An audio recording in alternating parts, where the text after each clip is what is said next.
और एक बड़ी खबर, मिडिल ईस्ट में जारी जंग के बीच इजराइल के प्रधानमंत्री बेंजामिन नेतन्याहू को लेकर एक बड़ी अफवाह तेजी से फैल रही थी। दावा किया जा रहा था कि उनकी मौत हो चुकी है, लेकिन अब खुद नेतन्याहू सामने आ गए हैं और उन्होंने इन सभी दावों को सिरे से खारिज कर दिया है। नेतन्याहू ने यह भी कहा है कि इस जंग में अब ईरान की हार तय हो चुकी है।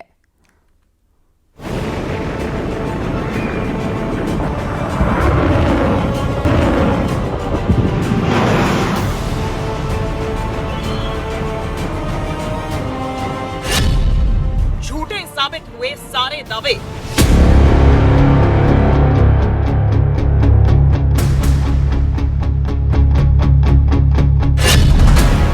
अफवाहों का हुआ अंत, कैमरे के सामने आए Netanyahu. I'm alive and you're all witnesses. मैं जिंदा हूं।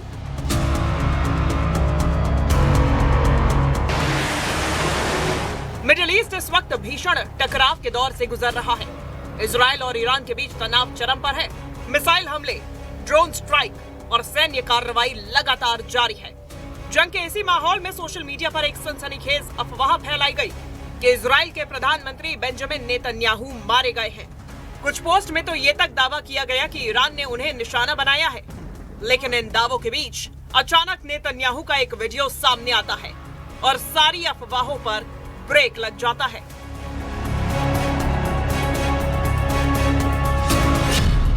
जंग के बीच मौत की खबर, सामने आ गए Netanyahu.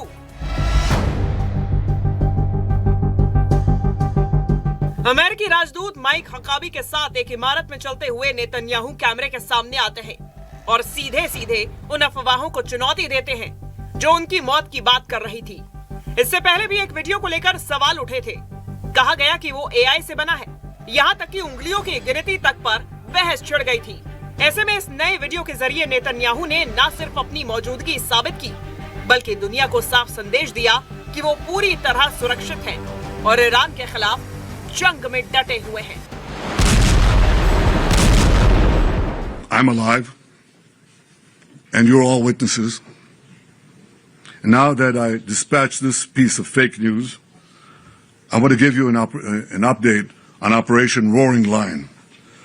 Under President Trump's visionary leadership, America and Israel are acting together in Iran with great determination and unprecedented strength. Operation Rising Lion is designed to remove the existential threats posed by the Ayatollah regime, the regime that has waged war against America and Israel and the people of Iran for 47 years. It chants death to America, death to Israel, and it delivers death to its own people. जंग के नतीजे पर Netanyahu का बड़ा दावा।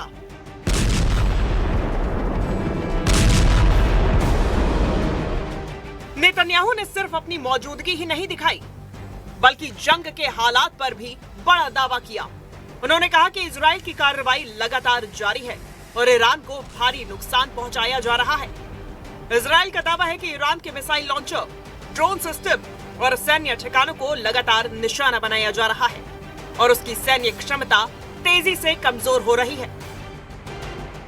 Despite the fake news that is unfortunately being spread since the start of the war 20 days ago, we are winning and Iran is being decimated. Iran's missile and drone arsenal is being massively degraded and will be destroyed. Hundreds of their launchers have been destroyed, their stockpiles of missiles are being hit hard, and so are the industries that produce them. That's important. In Rising Lion, we destroyed missiles and we destroyed a lot of the nuclear infrastructure. But what we're destroying now are the factories that produce the components to make these missiles and to make the nuclear weapons that they're trying to produce. We're wiping out their industrial base in a way that we didn't do before. Iran's air defenses have been rendered useless. Their navy is lying at the bottom of the sea. Today we hit the other part of their navy in the Caspian Sea. Their air force is nearly destroyed. Iran's command and control structure is in utter chaos. And I can tell you that there's still more work to do, and we're going to do it. Hormuz पर Israel की चेतावनी।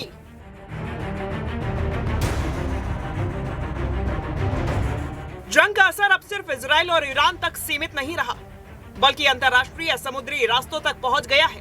Hormuz strait, जहां से दुनिया का बड़ा तेल व्यापार गुजरता है, अब तनाव का नया केंद्र बन गया है।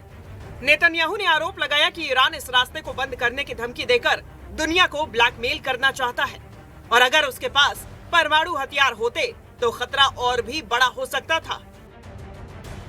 The death cult in Iran is trying to blackmail the world by closing a key international maritime route, the Straits of Hormuz. It won't work. Israel is helping in its own way, and intel and other means, the American effort to open the Straits of Hormuz rather. But I want to ask you to imagine how the Ayatollah regime would be able to blackmail the entire world if they had ballistic missiles with nuclear warheads. Just imagine what they would do. Look at what they're doing now and imagine what they would do if they had ballistic missiles, international range ballistic missiles, and nuclear tipped warheads. Just imagine what a great threat that would be. So today Israel and the United States are protecting America, Israel, the entire Middle East, but I venture to say the entire world. Middle east में हालात फिलहाल बेहद नाजुक बने हुए हैं। Israel और Iran के बीच टकराव थमने के कोई भी संकेत नहीं दिखाई दे रहे। आने वाले दिनों में ये जंग और तेज हो सकती है, क्योंकि दोनों पक्ष अपनी सैन्य ताकत और रणनीति को और आक्रामक बना रहे हैं। हॉर्मूज जैसे अहम समुद्री रास्तों पर बढ़ता तनाव पूरी दुनिया की चिंता बढ़ा रहा है।